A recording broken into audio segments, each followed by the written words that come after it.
साथियों, मैं वैद्य नरेंद्र डांडा और हमारी एक चिकित्सीय टीम है जो पिछले 5 साल से चिकित्सा के क्षेत्र में कार्य कर रही है।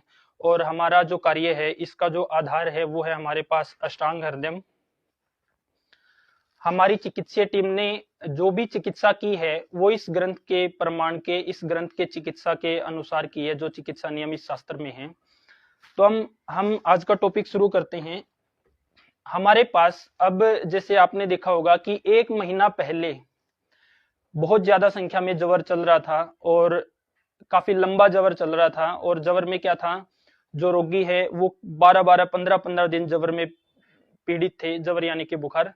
और फिर उसमें क्या था कि बुखार इतना लंबा खींच रहा था, उसके बाद जब वो ठीक हो रहे थे तो उनके घुटनों में दर्द, पिंडलियों में दर्द, पूरे शरीर में अकड़न, फिर वो नहीं जा रही थी। इससे पहले 2 महीने पहले, 3 महीने पहले जब डेंगू का जो सीजन था वहां पे भी क्या था कि डेंगू में लोग बुरी तरह से फंसे हुए थे। तो हमारी चिकित्सक टीम ने जो इस बुखार के ऊपर काम किया, तो मैं आपको बताना चाहता हूं कि हमारी टीम ने जबर में और डेंगू में हमारी टीम ने ऐसे ऐसे रोगियों को ठीक किया है जिनकी प्लेटलेट्स केवल 10 से 12 हजार थी और उनको पूरी तरह से आयुर्वेदिक उपचार से और दूसरे से तीसरे दिन में उनकी प्लेटलेट्स है जो वो पूरी हो गई। यानी 10 हजार, 12 हजार से वो 2.5 लाख, 3 लाख तक पहुंच गई। और हमारे पास जितने भी रोगी हमारी चिकित्सक टीम के पास आए, उनका ये था कि जब उनको डेंगू हुआ तो उसके 1 सप्ताह बाद वो अपने काम पे चले गए। आप नॉर्मली देखोगे कि जो डेंगू के रोगी होते हैं उनकी चिकित्सा होती है तो उसमें व्यक्ति कम से कम 1 महीने तक उभर नहीं पाता है और कम से कम 15 या 20 दिन काम पे नहीं जा सकता है। तो हमारी टीम ने जो काम किया, वो कैसे काम किया, इतना जो फास्ट रिजल्ट आया वो कैसे आया, कैसे हमारी जो चिकित्सक टीम है वो काम कर रही है इसके ऊपर, तो इसी विषय को लेकर आज हम आपके सामने आए हैं। तो जैसे हम समझेंगे आज पूरा डिटेल, और ये जो भी जानकारी आप लोगों को देंगे ये हमारा ज्ञान नहीं है, ये अष्टांग हृदयम का ज्ञान है, ये ऋषियों का ज्ञान है, ये ऋषियों का ज्ञान है, ये इस अष्टांग हृदयम का ज्ञान है। हमारी टीम ने इस शास्त्र का पूरी तरह से अध्ययन करके बस इसको प्रैक्टिकल करने का काम किया है। तो जैसे हमारी टीम इस पे प्रैक्टिकल कर रही है तो आप सब लोग भी इसको प्रैक्टिकल कर सकते हो। चिकित्सा बहुत सरल है और पहले तो हम समझेंगे कि कैसे पैदा होता है, कैसे उसमें पथ्य रहेंगे, क्या अपथ्य रहेंगे। तो इस पूरी जानकारी आज इस वीडियो में हम देंगे। तो अब मेन टॉपिक है जो आज का शुरू करते हैं कि जो रोगी थे वो 4 से 5 दिन में किस तरह से ठीक हो गए। तो हम जबर के ऊपर आते हैं। तो हम शुरुआत करते हैं, सबसे पहले समझते हैं कि जबर क्या है, यानी कि बुखार है क्या, बुखार शरीर में पैदा कैसे होता है और कैसे उसकी संप्राप्ति होती है, कैसे वो शरीर में पैदा होता है, कैसे वो शरीर में फैलता है, किस तरह से वो शरीर में रहता है। हम जब उसको समझ पाएंगे तो ही हम उसकी चिकित्सा कर पाएंगे। तो सबसे पहले हम जो बुखार है इसकी डेफिनेशन पढ़ लेते हैं, एक बार इसको समझ लेते हैं कि ये शरीर में पैदा किस तरह से होता है। ये लिखा है नवजबर। इस नवजबर को हम बाद में टॉपिक डिस्कस करेंगे क्या है। यहाँ पे लिखा है बुखार, इसमें लिखा है अपने अपने प्रकोपक कारणों से शरीर में बिगड़े हुए वात पित्त कफ, जिसके नीचे ये अंडरलाइन किया हुआ है। यहां तक क्या है कि अपने अपने कारणों से, अपने अपने प्रकोपक कारणों से शरीर में बिगड़े हुए वात पित्त कफ। भाई बुखार कब बनता है, जब शरीर में वात पित्त कफ बिगड़ जाती है। यहां तक की डेफिनेशन हमें क्या बता रही है, अपने अपने प्रकोपक कारणों से शरीर में बिगड़े हुए वात पित्त कफ। अब ये जब वात पित्त कफ शरीर में बिगड़ जाते हैं तो ये क्या आगे कार्य करते हैं, आमाशय में जाकर, हमारे पेट में पहुंच के आमाशय में जाकर आम रस के साथ मिलकर, आम रस के ब्रैकेट में हमने लिखा है अधपचा भोजन। भाई शरीर में बिगड़े हुए वात पित्त कफ वो अपने आम रस, अधपचे भोजन के साथ मिलकर, अब आम रस की डेफिनेशन होगी अधपचा भोजन। होता क्या है, जब हम खाना खाते हैं तो जब उसका पूर्ण पाचन होता है तो रस बनता है, रस से फिर शरीर में 7 धातुएं रक्त, मांस, मेद, अस्थि, मज्जा, शुक्र बनते हैं। तो यहाँ पे जब रस का पूर्ण पाचन नहीं होगा, अधपचा पाचन होगा, तो उसको हम आमरस बोलेंगे। आमरस के साथ मिलकर रसवाही, रसवाही मतलब अपनी जो जीभ है, यहाँ पे बोधक कफ होता है जो लार पैदा करता है, हमें एहसास कराता है कि हमने कौन सा रस खाया है। तो ये अपने रसवाही, आप देखते हैं कि बुखार में जो जीभ है वो पूरी तरह से, जो लार है वो सूख जाती है, तो ये क्या करता है, रसवाही। आगे है स्वेदवाही, मतलब जहां से पसीना निकलता है। इन स्रोतों को रोक कर फिर क्या करता है, जठराग्नि को मंद करके, भाई उसने अपनी भूख को खत्म कर दिया है, अपनी पाचन शक्ति को खत्म कर दिया है, अपने स्थान से हटाकर उसने जठराग्नि को मंद किया, जठराग्नि को मंद करके अपने स्थान से हटाकर, जठराग्नि जो हमारे पेट में यहां से हटाकर क्या कर रहे हैं, संपूर्ण शरीर में फैलाते हुए, संपूर्ण शरीर में उसको फैला देगा। फिर संताप, संताप यानी कि बुखार, गर्मी, उष्णता, हीट, टेम्परेचर, इसको बढ़ा देता है या पैदा कर देता है। तो इस तरह से शरीर में जबर पैदा होता है। यह है हमारा समझने के लिए कि भाई शरीर में बुखार बनता कैसे है। इसको अभी हम और डिटेल में बात करेंगे। बात ये करेंगे कि जब हमने ऐसे आहार विहार का सेवन किया जिससे शरीर में वात पित्त कफ बढ़ गया, बिगड़ गया, फिर उस बिगड़े हुए वात पित्त कफ ने, इस बिगड़े हुए वात पित्त कफ ने, एक यहाँ पे अंडरलाइन है, जठराग्नि को मंद कर दिया और फिर संताप को पैदा कर दिया। तो यहाँ पे 3 मेन निष्कर्ष ये निकला है कि वात पित्त कफ बिगड़े, उसने जठराग्नि को मंद किया और संताप को, जबर को पैदा कर दिया। अब हम क्या करते हैं, हम क्या करते हैं, जो ये हमारे शरीर में संताप आया है, गर्मी आई है, हीट बढ़ा है, टेम्परेचर बढ़ा है, जो जबर के रूप में, बुखार के रूप में सामने आया है, हम इस संताप की चिकित्सा करने लग जाते हैं। हम केवल इसको ठीक करते हैं। इसको एक एग्जाम्पल से समझते हैं। मान लो कि आपके घर में बेल लगी है, बेल, और उसको किसी ने बाहर से बटन दबाया तो उसकी आवाज आई, तो आप क्या करेंगे, जाके अपना दरवाजा खोलेंगे या बेल को तोड़ देंगे। अगर आप दरवाजा खोलोगे तो व्यक्ति अंदर आएगा, आपकी बेल बजना बंद हो जाएगी। तो इसी तरह से बुखार क्या है, बुखार एक संकेत है हमारे शरीर में। दरवाजा खोलेंगे या बेल को तोड़ देंगे, अगर आप दरवाजा खोलोगे तो व्यक्ति अंदर आएगा, आपकी बेल बजना बंद हो जाएगी। तो इसी तरह से बुखार क्या है, बुखार एक संकेत है हमारे शरीर में। बुखार संकेत है कि भाई आपके शरीर में वात पित्त कफ बिगड़े हुए हैं। तो बुखार है जो, वो ये बता रहा है, वो ये तब आता है जब हमारे शरीर में वात पित्त कफ का संतुलन बिगड़ जाता है। तो यहाँ पे सवाल अब ये आया है कि बुखार अच्छा है या बुखार बुरा है। अब हम ये समझेंगे। हम तो क्या करते हैं चिकित्सा में, केवल इस संताप को दबाने की चिकित्सा करते हैं, इस संताप को ठीक करने की चिकित्सा करते हैं। इस घंटी को पकड़े हुए, इस घंटी की हमने चिकित्सा नहीं करनी है। अब ये घंटी तो पैदा क्यों हुई है, ये संताप क्यों पैदा हुआ है, क्योंकि यहाँ पे जठराग्नि है जो मंद पड़ गई है। अब जठराग्नि को ठीक कर देंगे तो ये जो संताप है अपने आप खत्म हो जाएगा। तो हमने इस पे काम नहीं करना है, हमने इस पे, जठराग्नि पे और मुख्य वात पित्त कफ के ऊपर काम करना है। इसको थोड़ा और डिटेल में चलेंगे तो आपको आसानी से समझ आएगा। तो यहाँ पे हुआ कि वात पित्त कफ बिगड़े, जठराग्नि को मंद किया और संताप पैदा हुआ। तो जो बुखार है वो अच्छा है या बुरा है। अब हम आगे इस टॉपिक की ओर बढ़ते हैं।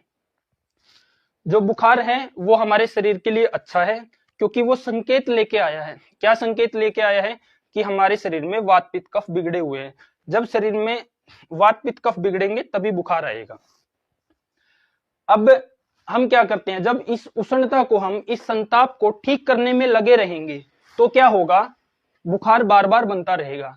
क्योंकि जहां से बुखार पैदा हो रहा है हम उसकी चिकित्सा नहीं करते हैं, अगर इस संताप को लगे रहे तो। एक तो अगर हमने केवल इस संताप की चिकित्सा की तो हमारा बुखार है वो कुछ टाइम के लिए दबेगा, लेकिन वो दोबारा बार बार पैदा होता रहेगा। नंबर 1, तो हमने केवल यहाँ पे चिकित्सा नहीं करनी है। दूसरा, हम यहाँ पे चिकित्सा करते रहे और बुखार बार बार आता रहा तो इस केस में क्या होगा, ये जो वात पित्त कफ बिगड़े हुए हैं, इनके बिगड़ने से बुखार आया है, हम उसके ऊपर काम कर रहे हैं। जब ये वात पित्त कफ बिगड़ रहे हैं, बार बार बुखार को पैदा कर रहे हैं, हम अगर इनको ठीक नहीं करेंगे, क्योंकि वो तो एक संकेत है इनके बिगड़ने का, जब हम इनको ठीक नहीं करेंगे तो ये फिर क्या करेंगे, शरीर में एक बड़ी बीमारी पैदा कर देंगे, जैसे थायराइड है, सर्वाइकल है, शुगर है और कैंसर है। तो जितनी भी बड़ी बीमारियों का नाम, क्योंकि बुखार तो अच्छा है, वो संकेत लेके आया है बुखार कि भाई आपने इनको ठीक करना है। तो हमने यहाँ अभी तक समझा है कि बुखार शरीर में पैदा कैसे होता है।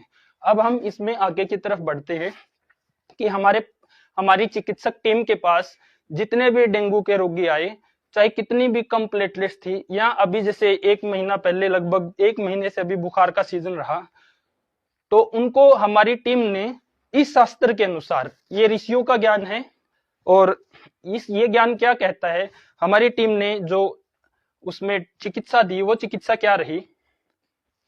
अब हम चिकित्सा पे पहुंचते हैं। चिकित्सा पे पहुंचने से पहले, जैसे अभी आपको बुखार के बारे में बताया है कि कैसे पैदा होता है, अब ये हमारा ज्ञान तो है नहीं, ये ऋषियों का ज्ञान है और इस शास्त्र का ज्ञान है। तो आप लोगों को कहां से मिलेगा ये ज्ञान इस शास्त्र में? तो इसके लिए हमने ये प्रमाण डाला हुआ है।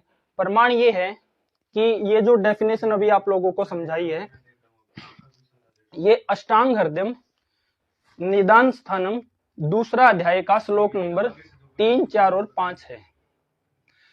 तो आप लोगों ने इस ज्ञान को अपना ज्ञान बनाने के लिए आप लोग अष्टांग हृदयम में जाओगे। ये मेरे पास जो अष्टांग हृदयम है, ये डॉक्टर ब्रह्मानंद त्रिपाठी जी की है। आप इस अष्टांग हृदयम को 7 पार्ट में डिवाइड किया गया है। अपना सूत्र स्थानम, शारीर स्थानम, निदान स्थानम, चिकित्सा स्थानम, 6 पार्ट में, और इसके बाद कल्प सिद्धि स्थानम और उत्तर स्थानम। जो बुखार का जो अपनी ये डेफिनेशन है, जो अभी तक समझाया है कि कैसे पैदा होता है, ये हमारे निदान स्थानम में है। अष्टांग हृदयम का निदान स्थानम जो पार्ट है, वो ऐसा पार्ट है जो हमें हर बीमारियों के कारण के ऊपर बताता है, हर बीमारियों के कारण को सिखाता है। जब हमें कारण का पता होगा तो चिकित्सा करनी आसान होगी। तो ये हमारी टीम ने ये रेफरेंस कहां से लिया, ये हमने अष्टांग हृदयम निदान स्थानम दूसरा अध्याय और श्लोक नंबर 3, 4, 5 से लिया। तो ये ऋषियों का ज्ञान है, इसके ऊपर हमारी पूरी टीम ने काम किया, जो चिकित्सक टीम है। ठीक है, तो यहाँ पे बीच में अभी सवाल आया है कि जठराग्नि क्या है। जठराग्नि क्या है? जब जठराग्नि है हमारी पाचन शक्ति, जो भोजन को पचाने का काम करती है। जब भी हम खाना खाते हैं तो अंदर जाके उसका पाचन होता है, तो पाचन जठराग्नि के द्वारा होता है। हमारे पेट के अंदर जठराग्नि है, तो वो पाचन का काम करती है। जठराग्नि क्या, उसके ऊपर ये सवाल आया है। इसको एक बार थोड़ा सा संक्षेप में और रिपीट कर देते हैं कि हमारे शरीर में अपने अपने कारणों से वात पित्त कफ बिगड़ेंगे। जब वो वात पित्त कफ बिगड़ेंगे तो हमारे आमाशय में, पेट में जाके आमरस के साथ मिलकर, आमरस अधपचा भोजन है जो, उसके साथ मिलकर हमारे रसवाही स्वेदवाही स्त्रोतों को बंद करके फिर ये क्या करेंगे, हमारी जठराग्नि जो पाचन शक्ति है, जो पचाने का कार्य करती है, जो हमारे पेट के अंदर है, उसको मंद करके उसको फिर संपूर्ण शरीर में फैला के और शरीर में संताप, गर्मी, हाइट, टेम्परेचर, हीट पैदा करते हैं, जिसको हम जवर कहते हैं। अब हम इसकी चिकित्सा की तरफ जब बढ़ते हैं तो जैसे हमारी चिकित्सक टीम के पास जितने भी रोगी आए वो इतने जल्दी ठीक क्यों हुए? क्योंकि उसमें 2 दिनों तक उन्होंने एक ऐसे नियम का पालन किया जो अष्टांग हृदय में बताया गया है कि 2 दिनों तक आपने दूध नहीं पीना है, दूध से बना कोई भी प्रोडक्ट नहीं लेना है, अन्न नहीं लेना है, भोजन नहीं लेना है। तो यहाँ पे चिकित्सा में क्या आया है, चिकित्सा में क्या आ रहा है कि बुखार में, अब आमतौर पे बुखार आया, हम सब क्या सोचते हैं कि बुखार आया फटाफट दवाई लो और उसको ठीक करो, आज शाम तक ही ठीक करो। जबकि हमने अभी समझा है ठीक क्या करना है, हमने इस टेम्परेचर को ठीक नहीं करना है, हमने इस अग्नि को ठीक करना है। अब ये अग्नि क्या है? जो पाचन शक्ति है, जो पचाने की शक्ति है। अब इसको ठीक कैसे करेंगे? क्या ये दवाई से ठीक होगी या हम कुछ और ऊपर से नहीं खाएंगे तब ठीक होगी, जब इसको रिलैक्स मिलेगा? तो इसमें क्या कहा गया है अब आगे चिकित्सा में, बुखार में सबसे पहले दवा नहीं लेंगे। भाई नियम आया है, बुखार में सबसे पहले हम दवा नहीं लेंगे, बल्कि लंघन यानी उपवास करेंगे, यानी भूखा रहेंगे। हमने क्या पढ़ा है कि जठराग्नि मंद हो गई है, अब अंदर पाचन की शक्ति है नहीं, तो हमने क्या करना है, हमने उपवास करना है, लंघन करना है, यानी भोजन नहीं करना है। तो फिर भोजन नहीं करना है, लंघन उपवास करना है। तो इससे क्या होगा, हम लंघन करेंगे, उपवास करेंगे, हमारी अगर हमने क्या किया, ऊपर से कुछ खा लिया, अग्नि में ताकत है ही नहीं, तो वो और खराब होगी। हम लंघन करेंगे, मान लो लंघन कब तक करना है, अब सवाल ये आएगा कि लंघन कितना करें। कम से कम 2 दिनों तक, 2 दिनों तक, मान लो आज अगर बुखार आया है, आज सुबह बुखार आया है या रात को बुखार आया है, तो जिस टाइम बुखार आया है उससे अगले 2 दिनों तक हमने कम से कम 2 दिन लंघन करना है। तो 2 दिन लंघन करेंगे, उपवास करेंगे, उस समय कुछ खाना नहीं है। जब नहीं खाएंगे तो जो अग्नि है वो प्राकृतिक रूप से अच्छा होने का काम करेगी, वो प्राकृतिक रूप से उसकी शक्ति बढ़ेगी। तो उपवास इसलिए करना है ताकि अग्नि ठीक हो। अब इसमें देखो हम और डिटेल में समझते हैं। बुखार में सबसे पहले दवा नहीं लेंगे तो लंघन उपवास करेंगे। लंघन आप लोगों का पता चल गया है क्या होता है, कि उस समय 2 दिन तक हमने उपवास रखना है और कोई भी अन्न या भोजन नहीं लेना है। अब क्यों करना है लंघन, इसके बारे में शास्त्र में क्या समझाया गया है। इसके बारे में शास्त्र में समझाया गया है कि बुखार में आमदोष से जठराग्नि इस प्रकार ढकी रहती है। जो हमारी जठराग्नि है ये मंद हुई थी, किससे हुई थी, आमदोष से। आमदोष, आमरस जो अधपचा भोजन था। अब इसमें क्या कहा गया, बुखार में आमदोष से जठराग्नि इस प्रकार ढकी रहती है जैसे राख से अग्नि ढकी रहती है। अब आग है, जो आग, अगर उसके ऊपर राख रख देंगे और उसके ऊपर चावल रख देंगे तो क्या वो पका पाएगी। तो यही एग्जाम्पल यहाँ पे शास्त्र में दिया गया है। बुखार में आमदोष से जठराग्नि इस प्रकार ढकी रहती है जैसे राख से अग्नि ढकी रहती है। तो वह अग्नि है जो चावल को नहीं पका सकती। नीचे आग है, ऊपर आपने राख डाल दी, ऊपर चावल रख दिए, तो वह अग्नि चावल को नहीं पका सकती, वह अग्नि चावल को नहीं पका सकती। वैसे ही आमदोष से ढकी अग्नि, आमदोष से ढकी अग्नि खाए हुए आहार या दवा को नहीं पचा सकती। तो यहाँ पे लंघन जो करने के लिए बोला गया है कि 2 दिन, कम से कम 3 दिन भी कर सकती हैं। मतलब कब तक करें, जब तक हमें भूख लगनी शुरू हो तब तक हमने लंघन करना है। तो 2 दिन तक कम से कम करना है। तो क्यों करना है वो हमने पढ़ लिया है कि हमारी जो जठराग्नि है, हमारी जो पाचन शक्ति है, वो आमदोष से, अगर इस समय पे हम कुछ भी खाएंगे तो क्या होगा, हमारी जो जठराग्नि है, पेट की जो अग्नि है, जो पाचन शक्ति है, उसके अंदर बल नहीं है, तो वो पचा नहीं पाएगी, वो पचा नहीं पाएगी। तो क्या नहीं खाना है, ना तो हमने भोजन लेना है और ना हमने दवा लेनी है। तो इन दोनों को पचा नहीं पाएगी क्योंकि इसमें बल नहीं है। तो अब सवाल ये आएगा, फिर दवाई कब लेनी है, क्यों लेनी है, यहाँ पे क्यों नहीं लेनी, क्योंकि यहाँ तो अग्नि में बल ही नहीं है। जब अग्नि में बल नहीं है, हम कुछ भी खाएंगे तो उसका नुकसान क्या होगा। फिर जो ये लंघन का श्लोक आया है वो आया है हमारा जो अष्टांग हृदय शास्त्र है। अष्टांग हृदय का जो ऊपर वाला श्लोक था वो निदान स्थानम में था, जो ये कारण था बीमारी का वो निदान स्थानम में बताया गया था। और जो ये श्लोक है, ये श्लोक, ये अष्टांग हृदय का चिकित्सा स्थानम का पहला अध्याय, अध्याय नंबर 1 का दूसरा, तीसरा और चौथा श्लोक है जो हमें लंघन के बारे में बता रहा है। अब हम यहाँ पे अगर भोजन कर लेंगे और दवाई ले लेंगे तो क्या नुकसान होगा, वो अब हम देखेंगे। हाँ, अभी 1 मिनट रुको आप। अभी आगे क्या आया है, आगे आ रहा है कि निषेध। बुखार में जब हम लंघन कर रहे हैं, लंघन के दौरान हमने क्या क्या नहीं लेना है, दूध, दूध से बने उत्पाद ये बिल्कुल भी नहीं लेने हैं, और अन्न नहीं लेना है, भोजन नहीं लेना है, अन्न, भोजन तथा बुखार को हटाने वाली मुख्य औषधि। निषेध में क्या आया है और क्यों आया है ये सब डिटेल में बात करेंगे। निषेध में बुखार में लंघन के दौरान दूध, दूध से बने उत्पाद, अन्न, भोजन तथा बुखार को हटाने वाली मुख्य औषधि का सेवन नहीं करना। क्यों नहीं करना है, क्योंकि पहले से आमदोष से ढकी जठराग्नि, जो अग्नि है वो आम से ढकी हुई है, जठराग्नि, इन सब का सेवन करने से आमदोष को और बढ़ा देगी। मान लो आपके शरीर में कफ बना है, अंदर बहुत ज्यादा बलगम बना है, और आप दूध पियोगे तो क्या होगा, बलगम और ज्यादा बन जाएगा, वो फिर ब्लॉकेज का काम करेगा, सांस नहीं ले पाओगे, छाती पूरी तरह से बलगम से भर जाएगी, ऐसा लगेगा जैसे गिल्ला कपड़ा रखा है। तो यहाँ पे भी अग्नि नहीं है, तो अन्न, भोजन और बुखार को लेने वाली मुख्य औषधि नहीं लेनी है, क्योंकि ये हमने पढ़ लिया है पहले, आमदोष से ढकी हुई जठराग्नि, इन सब का सेवन करने से आमदोष को और बढ़ा देगी। एक तो वो आम को बढ़ाएगी जिसके कारण अग्नि मंद हुई थी, जिसके कारण बुखार पैदा हुआ था, एक तो वो उसको बढ़ा देगी, और जैसे सांप को पिलाया गया दूध उसके विष को और बढ़ा देता है, उसी प्रकार अब क्या है, हमारे पेट में अग्नि नहीं है, जठराग्नि नहीं है, पाचन शक्ति नहीं है, क्योंकि वो बुखार के कारण मंद हो गई है। अब यहाँ पे अगर हमने गलती से अन्न ले लिया है, या हमने दूध ले लिया है, या दूध से बना कोई प्रोडक्ट ले लिया है, या बुखार की मुख्य औषधि ले ली है, तो जब हमारी अग्नि में ताकत ही नहीं है तो वो इसको नहीं पचा पाएगी। तो वो क्या करेगी, यहाँ पे एक शब्द आया है, वो क्या करेगी, वो शरीर में विषम जवर और जीर्ण जवर को पैदा करेगी।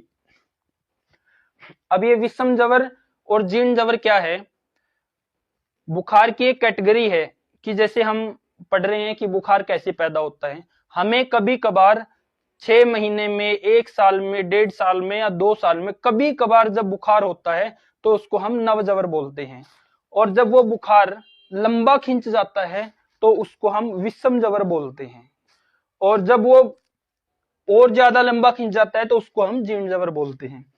तो यहाँ पे क्या सवाल आया, यहाँ पे एक सवाल पैदा हुआ कि अगर हमने बुखार के आरंभिक 2 दिनों में जब लंघन कर रहे हैं, उस दौरान दूध से बने उत्पाद, भोजन और औषधि ले ली, तो वो हमारे बुखार को और खतरनाक बना देगी, उसको इस तरह से बना देगी कि वो लंबा खींच जाएगा शरीर में। तो अब हमने क्या करना, ये कहाँ लिखा है, ये निषेध है जो शास्त्र में, ये कहाँ बताया गया है, ये बताया गया है जी अष्टांग हृदयम चिकित्सा स्थानम, पहला अध्याय, श्लोक नंबर 18 में। तो जैसे हम बता रहे हैं कि ये ऋषियों का ज्ञान है, हमारी चिकित्सक टीम ने इसके ऊपर केवल प्रैक्टिकल की है, तो आप सब भी इसको ऊपर प्रैक्टिकल कर सकते हैं, खासकर अपने जो राजीव दीक्षित के मानने वाले साथी है और जो चिकित्सा के क्षेत्र में काम कर रहे हैं, वो इसको और डीप में ले जा सकते हैं। अब सवाल यहाँ पे आ गया है कि हमने इस दौरान फिर लेना क्या है, तो यहाँ पे सवाल आ गया है कि हमने लेना क्या है जब लंघन कर रहे हैं हम। पहला तो है ये है कि 2 दिन हम पूरी तरह से लंघन करें, कुछ भी ना खाएं, वो बेस्ट है, लेकिन फिर भी अब सवाल ये आएगा, जैसे आप इस टॉपिक को अगर पहली बार सुन रहे होंगे कि अगर बच्चों को हो गया तो क्या करेंगे, बच्चे तो भूखे नहीं रह सकते, या वृद्ध व्यक्तियों को हो गया तो वो क्या करेंगे, हम मध्यम अवस्था वाले तो जवान तो भूखे भी रह सकते हैं। तो यहाँ पे सवाल ये है कि जब बुखार पैदा हुआ है तो वहां पे भूख होती ही नहीं, चाहे वो बच्चा हो, चाहे वो मध्यम अवस्था का हो या वृद्धावस्था का हो, हर किसी की भूख है जो वो उस समय मंद पड़ जाती है, जठराग्नि, तो भूख होती नहीं। तो यहाँ पे फिर आयुर्वेद में एक ऑप्शन दिया गया है कि लंघन के दौरान हम क्या ले सकते हैं। यहाँ पे आया है पथ्य में, जठराग्नि को बढ़ाने वाले, जवर को हटाने वाले, भाई एक ऐसी व्यवस्था है जो जठराग्नि को बढ़ाते हैं और जवर को हटाता है। इसमें क्या आया है, अनार है, अंगूर है, मौसमी है, तो ये 3 फल बताए गए हैं। ये 3 फल है जो इनको आयुर्वेद में जवरनाशक कहा गया है। ये बुखार को खत्म करने वाले हैं और जठराग्नि को बढ़ाने वाले हैं। तो ये कहां पे कहा गया है, ये अपना अष्टांग हृदयम चिकित्सा स्थानम, पहला अध्याय का श्लोक नंबर 14 और 16 में कहा गया है। तो हमने, अब हमारे पास ऑप्शन क्या आ गए, हमने पहले 2 दिन लंघन करना है, लंघन करने पर अगर हल्की फुल्की भूख लग रही है तो क्या करना है, तो केवल भूख के अनुसार, अब वहां पे एक खुली छूट नहीं है कि कितना भी अनार खा लें या कितना भी अंगूर खा लें या कितना भी मौसमी खा लें, केवल भूख अगर थोड़ी बहुत ही लग रही है तो उसको कवर करने के लिए, या जो छोटे बच्चे हैं वो भूखे नहीं रह सकते, हालांकि भूख तो लगेगी नहीं, लेकिन फिर एक माता पिता को चिंता रहती है जब शुरुआत में 1-2 बार इस तरह से वो जवर की चिकित्सा करेंगे, तो उनके लिए क्या करें, तो बड़ों के लिए भी, मध्यम अवस्था के लिए भी, बच्चों के लिए भी। तो यहाँ पे अनार, अंगूर और मौसमी, ये तीनों फल जवरनाशक है, जवर को ठीक करते हैं और अग्नि को बढ़ाती है। तो ये हर कोई ले सकता है, लेकिन केवल अग्नि के बल के अनुसार ही लेनी है, जितनी हल्की फुल्की भूख हो तो।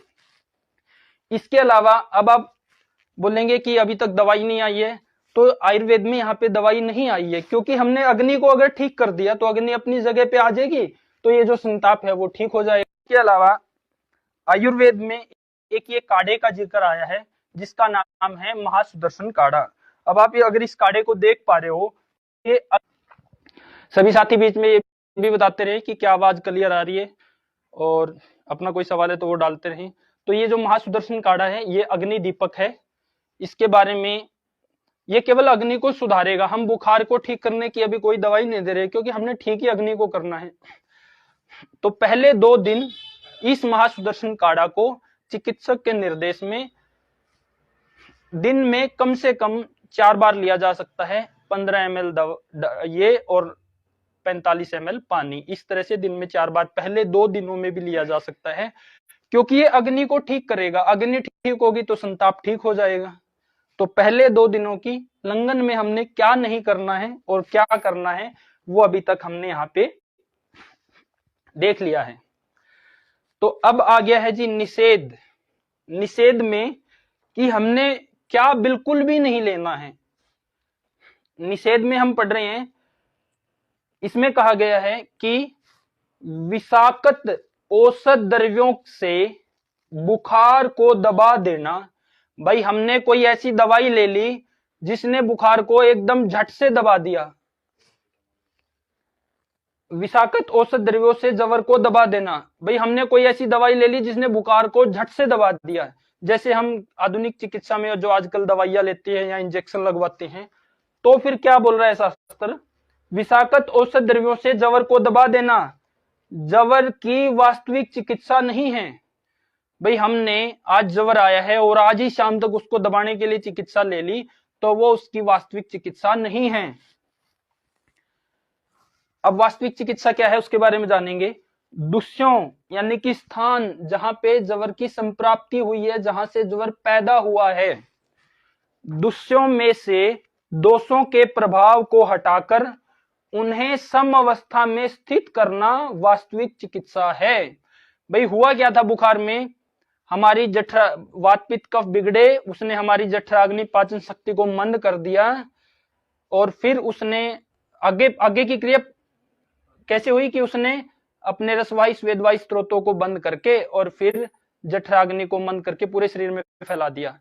तो यहाँ पे हमने चिकित्सा क्या करनी है, हमने यहाँ पे स्त्रोतों की, जहां पे पैदा हुआ है बुखार, उनकी शुद्धि करनी है, वहां पे काम करना है हमने।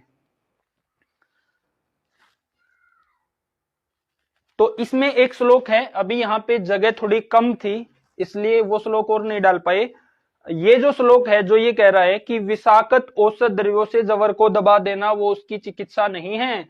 तो आयुर्वेद में ऐसा आता है कि जो भी चिकित्सक है, जो भी डॉक्टर है, बुखार को पहले दिन या दूसरे दिन जबरदस्ती दबाने की चिकित्सा दे रहे हैं, उनके बारे में कहा गया है वो डॉक्टर या चिकित्सक नहीं है, वो यमराज के दूत हैं। क्योंकि जो बुखार है इससे ठीक होने वाला नहीं है। उससे क्या होगा, या तो विषम जवर में पैदा हो जाएगा, बुखार लंबा चलता जाएगा, या फिर वो जीर्ण जवर, यानी जीर्ण जवर क्या होता है, ऐसी बीमारी पैदा कर देगा जो जीवन के आखिरी दिन तक शरीर में चलेगी। तो ये श्लोक है जो ये है अष्टांग हृदय का निदान स्थानम का दूसरा अध्याय का श्लोक नंबर 61। ये श्लोक कह रहा है कि हमने पहले 2 दिनों में या जब तक अग्नि में बल ना आए तो हमने बुखार को दबाने की चिकित्सा नहीं लेनी है। अगर लेंगे तो बुखार लंबा चलेगा, बार बार आएगा, तथा जीवन के अंतिम दिन तक की बीमारियां जैसे थायराइड है, सर्वाइकल है, कैंसर है, डायबिटीज है, बीपी है, बाल झड़ना है, बाल सफेद होना है, जितनी भी बीमारियों के आप नाम जानते हो वो सब बीमारियां पैदा हो जाएगी, ऐसा इसमें कहा गया है शास्त्र में। तो अब आखिरी स्टेप की ओर हम चलते हैं। अच्छा, इसी में अपना एक पॉइंट बचा था कि जबर को दबा देना वो वास्तविक चिकित्सा नहीं है। तो वास्तविक चिकित्सा है कि दूसरों से बुखार को निकालना, यानी दूसरों को ठीक करना जो स्थान प्रभावित हुए हैं। अगर हम दबाएंगे तो क्या होगा? अगर हम दबाएंगे, ऐसी हमने मेडिसिन ले ली, ऐसी हमने दवाई ले ली जो बुखार को दबा रही है, तो वो क्या करेगी? संताप को तो ठीक कर देगी, इस टेम्परेचर को, लेकिन ना तो इस मंद हुई जठराग्नि को ठीक कर पाएगी, ये अपनी मंद हुई जठराग्नि को ना इसको ठीक कर पाएगी, ना व्यापित कफ बैलेंस में आएंगे। तो फिर क्या होगा? फिर शास्त्र में इसके बाद अगला श्लोक आता है, वो श्लोक का एक बार रेफरेंस देना। तो वो श्लोक ये कहता है कि जब हम जवर को दबाने वाली चिकित्सा लेते हैं तो उससे क्या है? जवर का टेम्परेचर कम हो जाएगा, संताप कम हो जाएगा, लेकिन वो क्या करेगा? वो शरीर में स्थित हो जाएगा, जमा हो जाएगा सूक्ष्म रूप में। भाई आपको लगेगा तो नहीं, पहले दिन बुखार आया, पहले ही दिन दबा लिया, आपको लगेगा कि मैं रिलैक्स हो गया, लेकिन उसमें वो शरीर से बाहर नहीं निकला है, वो धातुओं में जमा हो जाएगा सूक्ष्म रूप में। फिर वो ये जीवन के आखिरी दिन तक की चलने वाली लंबी बीमारियां, जिसको आयुर्वेद में जीर्ण जवर कहा गया है, उसको पैदा करेगा। अब यहाँ पे आखिरी जो चिकित्सा का स्टेप आता है कि हमने अब तक हमने क्या पढ़ा, इसको एक बार रिवाइज करेंगे। तो आखिरी चिकित्सा का जो स्टेप आता है वो आता है कि मुख्य औषध का प्रयोग कब करना है। तो अष्टांग हृदय का चिकित्सा स्थान का पहला अध्याय का 39वां श्लोक ये कहता है कि जब हमें लंघन किए हुए को 2 दिन हो जाए, 2 दिन हो जाए, हमें भूख महसूस होने लगे, वो भूख यहाँ 2 दिन में महसूस हो या 3 दिन में, जब हमें भूख महसूस होने लगे तो हमने फिर कसाय रस का सेवन करना है। कसाय रस का सेवन क्यों करना है? क्योंकि जो कसाय रस है, जब अग्नि में बल आ जाएगा उस स्थिति में वो क्या करेगा? वो सभी पके हुए तथा अपक्व दोषों को शरीर से निकालने व स्त्रोतों की शुद्धि करता है। तो जो हम कसाय रस लेंगे वो क्या करेगा? जब अपनी अग्नि अच्छी होने लगी है, भूख महसूस होने लगी है, लंघन करने के बाद जब हम कसाय रस लेंगे तो वो कसाय रस क्या करेगा? फिर जितने भी अपक्व और जितने पके हुए सभी दोषों को शरीर से बाहर निकालकर स्त्रोतों की शुद्धि कर देगा। तो इस तरह से कसाय रस। तो शास्त्र में क्या चिकित्सा आई है? यहाँ हमारी चिकित्सक टीम शास्त्र के अनुसार, ऋषियों के ज्ञान के अनुसार क्या चिकित्सा करती है? बिल्कुल सरल सी, सिंपल सी चिकित्सा है कि हम समझाते हैं बुखार ऐसे पैदा हुआ है, आपने लंघन करना है, ये लंघन आपने करना है। लंघन के दौरान आप क्या ले सकते हैं? अगर भूख लगे तो ही लेना है तो क्या ले सकते हैं? अनार, अंगूर, मौसमी, और चिकित्सक के निर्देशक के अनुसार महासुदर्शन काढ़ा, इससे अग्नि अच्छी होगी। जब हम इतना कर लेते हैं तो उसके बाद कसाय रस देते हैं। ये कसाय रस पूरी तरह से सभी दोषों को निकाल देता है। अब हमारे मन में क्या है? एक तो बुखार को लेकर बहुत ज्यादा डर है कि हम भय में हैं। हमारी इस वीडियो को बनाने का उद्देश्य है कि आप लोगों के सामने शास्त्र की पूरी जानकारी रख के प्रमाण के साथ आपको भय मुक्त करना है। अब हम जैसे आपको एग्जांपल देंगे कि हमारी चिकित्सक टीम के पास जितने भी रोगी आते हैं वो केवल इस प्रोसेस से अपने आप को ठीक करते हैं। इस प्रोसेस में सिंपल सा नियम है कि 2 दिन तक लंघन करना है। अगर भूख लगे तो ये सब ले सकते हैं, नहीं तो महासुदर्शन काढ़ा चिकित्सक के निर्देश के अनुसार लेना है। जो हमारे पास प्रैक्टिकल में जो रोगियों के अनुभव है वो ये होते हैं कि जब बुखार बनता है, खासकर डेंगू में, तो लोगों को क्या होता है कि 2 दिन तक बहुत तकलीफ होती है। तकलीफ क्या है? सिर में दर्द रहेगा, पूरे शरीर में दर्द रहेगा, जकड़न रहेगी। पहले दिन बुखार आया, ये सिम्टम लेके रोगी आता है तो उस रोगी को हमारी चिकित्सक टीम क्या बोलती है कि भाई आपने 2 दिन तक ये परहेज रखने हैं, दूध नहीं लेना है, अन्न नहीं लेना है, भोजन नहीं लेना है, आपने प्रॉपर रेस्ट करना है और केवल महासुदर्शन काढ़ा लेना है चिकित्सक की राय के अनुसार।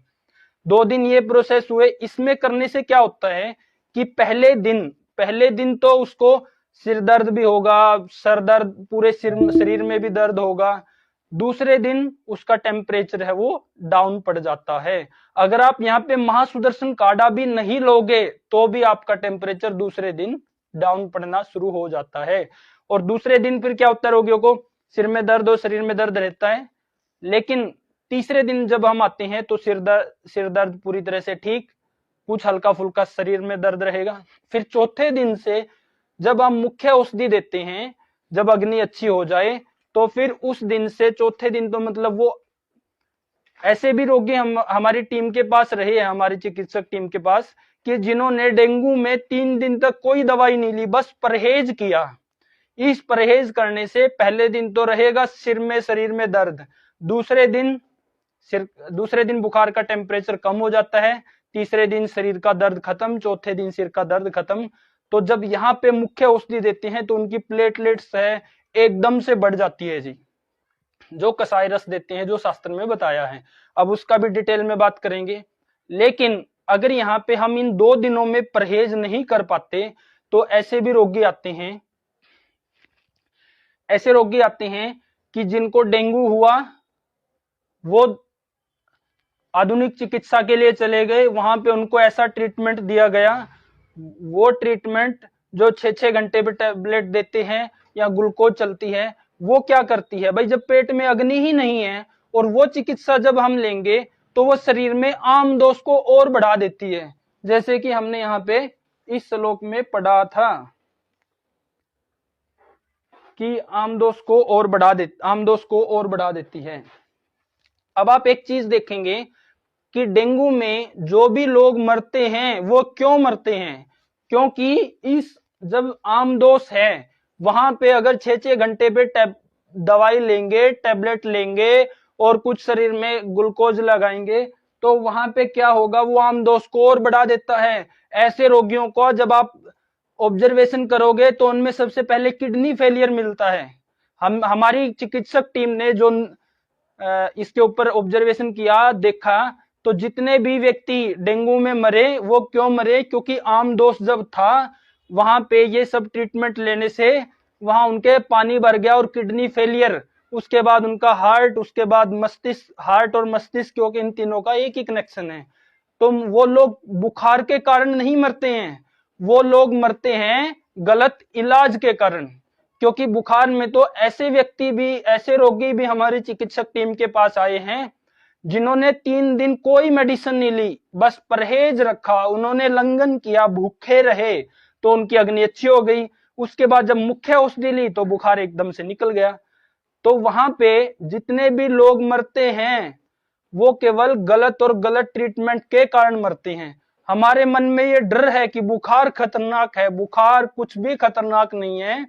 आप जैसा शास्त्र में बताया है, जैसा ऋषियों का ज्ञान है, अगर आप उसके अनुसार एक बार ट्रीटमेंट करके भी देखेंगे तो आपको पता चलेगा कि कितना सरल है।